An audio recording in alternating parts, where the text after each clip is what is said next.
కాంగ్రెస్ ఇచ్చిన హామీలన్నీ బోగస్ మాటలే, అవి నెరవేరాయని కేటీఆర్ గారు అంటున్నారు. మీరేమంటారు? వాస్తవంగా అవన్నీ బోగస్ మాటలే. ఎందువల్ల అంటే ఇప్పుడు ఫ్రీ బస్ పెట్టారు, అది ఎందుకు యూజో తెలియదు, మాకు కూడా ఇప్పటివరకు తెలియడం.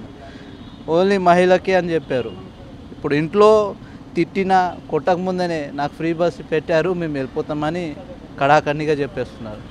2500 ఇస్తామని చెప్తున్నారు. 2500 మహాలక్ష్మి పథకం అని చెప్పేసి కూర్చున్న చోటే 2500 ఇచ్చేస్తున్నా. ఉత్తుగానే వాళ్ళు మీరు పెట్టినా పెట్టకపోయినా మాకు కాంగ్రెస్ ప్రభుత్వం మాకు ఫ్రీ డబ్బులు వచ్చేస్తాయి, మీరు నాకు పోపించే అవసరం లేదు అని కడాఖండిగా face to face wife and హస్బెండ్లో అండర్స్టాండింగ్ ఉన్నది కూడా ఉండడం లేదు. ఎందుకంటే మాకు ప్రభుత్వం ఇన్ని సౌకర్యాలు ఇస్తున్నప్పుడు ఆ గ్యాసు 1000 రూపాయలు ఉండే 500 చేస్తా అన్నాడు. అది అవుతుందో లేదో కూడా తెలియదు మనకి. అది ఇది ఫ్రీ బస్ దేనికి పెట్టాడో ఆ విషయం మనకి అసలు ఇప్పుడు వరకు అర్థం కానిది. ఓకే, ఇప్పుడు కాంగ్రెస్ హయాంలో చాలా పథకాలు అమలు అవుతున్నాయి, అందులో ఫ్రీ బస్ ఒకటి. ఫ్రీ బస్సులో ఇప్పుడు ఫ్రీ బస్ బదులు అసలు ఏం పథకాలు పెడితే అసలు పబ్లిక్ యూజ్ అవుతుంది? యాక్చువల్గా ఆల్రెడీ రాష్ట్రం అప్పుల్లో ఉంది, అది అందరికీ తెలిసిందే.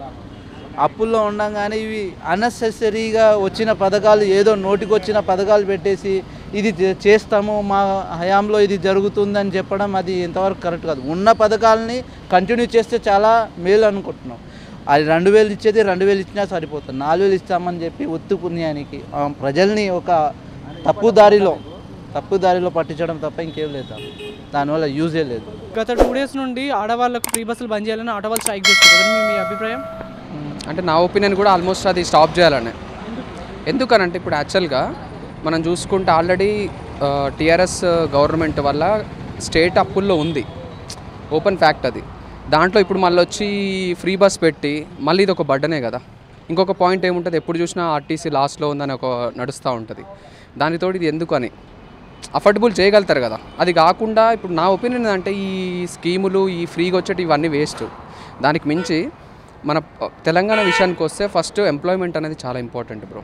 అదొకటైతే నేను అనుకుంటాను. ఎంప్లాయ్మెంట్ ఇస్తే చాలు, ఈ ఫ్రీ అనేవి అవసరం లేదనేది నా ఒపీనియన్.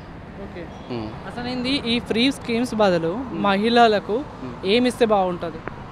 మహిళలకు ఏమిస్తే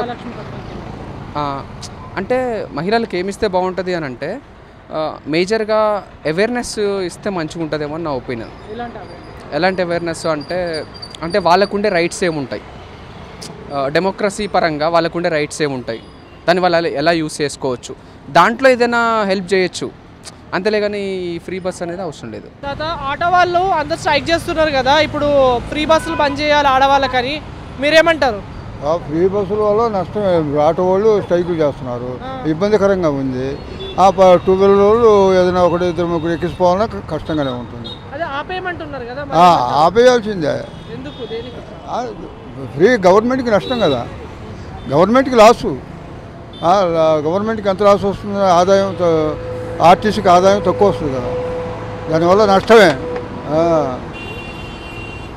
మరి ఈ ఫ్రీ బస్సులో పథకం తీసేసి ఏం పథకం పెడితే మంచిగా ఉంటుంది అసలు? ఫ్రీ పథకం మంచి ఇదే. ఇప్పుడు లోన్లు అవి ఇస్తాం లేదా రైతులకి, అదే లోన్ మాకు మంచిది. లేబర్కి కానీ ఏదైనా చేస్తే మంచి పని. దీనివల్ల నష్టమే, ఆర్టీసీకి చాలా నష్టం వస్తుంది.